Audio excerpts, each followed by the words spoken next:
How romantic.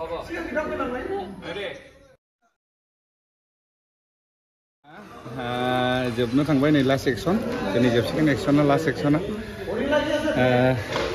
आसा खालाय बयबो जोंनि थैसाम पार्टखौ नोंथां रायजो राजाफोरा अनसायगोन होननानै जोंखौ हेफाजाब होगोन होननानै फिल्मा माला ओंखारगोन दा फिल्माथ' आगस्ट लास्ट उइकआव नुनो मोनगोन लास्ट उइक ओमफ्राय फिल्मनि नामानो जाहैबाय थैसाम पार्ट 2 थैसामनि पार्ट 2 गोदोहाय जे थैसाम खादोंमोन बेनि पार्ट 2 आरोना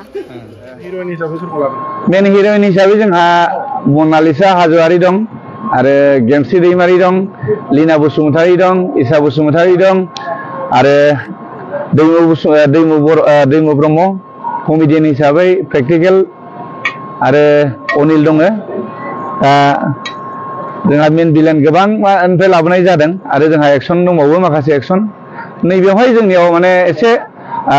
आनकमन टाइप जोंना एक्सन नुनो मोनगोन आरोखि जायफोरनाखि जोंना पाब्लिकआ जिथु नायनानै मोजां मोनो नैबेबायदि जों खालायगासिनो दं आसा खालायो जोंखौ बयबो ओरैनो जोंहा ड्रामायाबो 80% थांबाय आरो एक्सन हिसाबैथ' जोंहा दा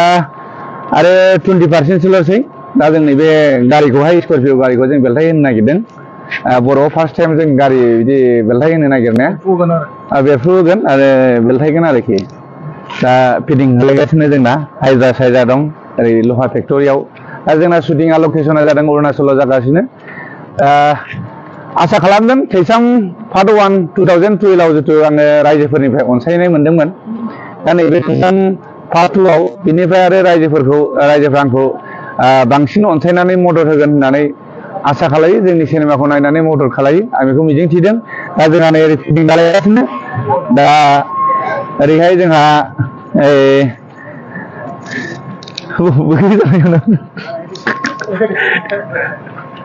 जोंहा दा एक्सन खालायनो ओरैहाय दं आं खोन्थानि आर्टिस्टखौ दा जोंहा नै बिथां माइकेल बसुमतारी दं बे गारि सिङावनो थागोन गारि बेलथायनानै गारियावनो गिदिंबाय थागोन आरोखि गारि सिङावनो थागोन बियो ओमफ्राय आदा गोसोम जितु जोंहा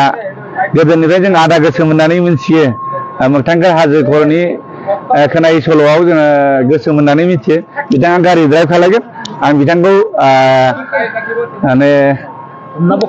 हमनानै बख'नानै गारहरगोन होमबानो जोंना गारिया बेलथायगोन आरोखि ओमफ्राय माइकेल बिथाङा सिङावनो थागोन दा जों शुटिंआ जेसे हायो आग बारायगासिनो